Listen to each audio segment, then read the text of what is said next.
Dave, good afternoon to you. First of all, give us the bullet points. What's in this flagship New Deal?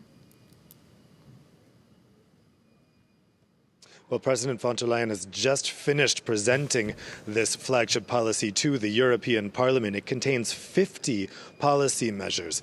Now, some of the biggest ones are, monetarily, the biggest one is a 100 billion euro just transition fund, which will help evenly spread out the burden of the energy transition. There's going to be a carbon border tax, or carbon border mechanism, as she's calling it.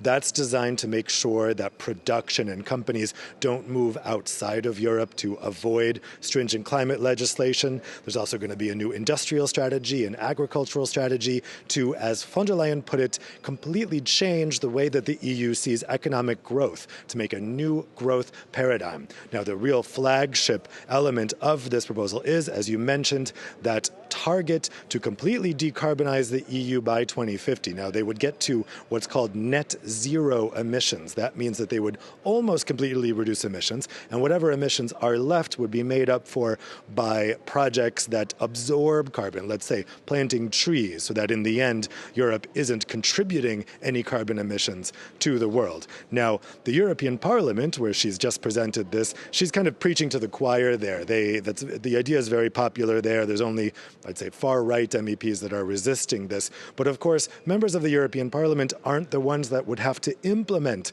these decisions. That's the national governments, and there, von der Leyen faces a lot more skepticism. She'll face her first big challenge to this here at the European Council tomorrow at the summit, when member states will again consider the political endorsement of that 2050 decarbonization strategy. That has been stalled for 6 months because Poland, backed by Hungary and the Czech Republic, are resisting that. Now, they've probably wanted more money, and that 100 billion Just Transition Fund is designed to get them on board. I'm hearing that they probably will end their veto at that summit tomorrow.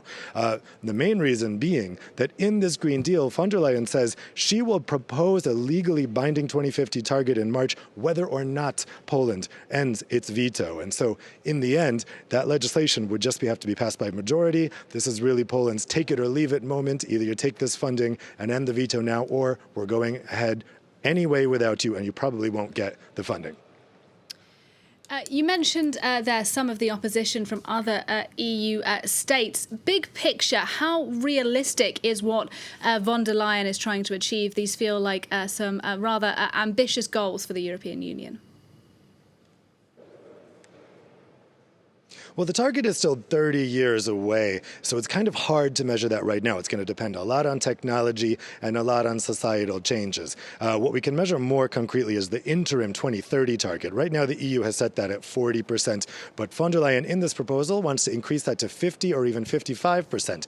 That is very ambitious, and business groups are already saying that's not really feasible. When it comes to the 2050 target, everyone kind of endorses it because it seems far away, and the provisions are still vague at this point, but that 2030 increase to 55%, that's going to get a lot of pushback, especially from industry groups who say it's just not possible, that even the 40% that the EU already agreed is going to be very difficult. So I'd say that's the big battle we have coming up on that 2030 interim target.